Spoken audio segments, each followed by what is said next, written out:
Засгийн газрын хэрэгжүүлэгч агентлаг гэр бүл хүүхэд залуучуудын хөгжлийн газар үзүүлж байна. Хүүхэд гэр бүлдээ жаргалтай. Гэр бүл хүүхэд залуучуудын хөгжлийн газраас хүүхэд гэр бүлдээ жаргалтай. Олон нийтийн санаачлаг өрнүүлэх ажлыг зохион байгуулж байна.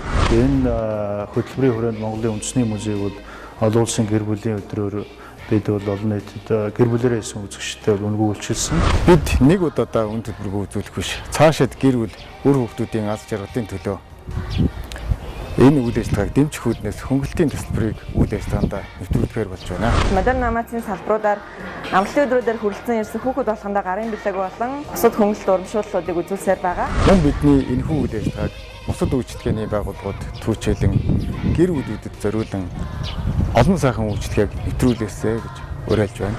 Хүүхэд гэр бүлдээ жаргалтай.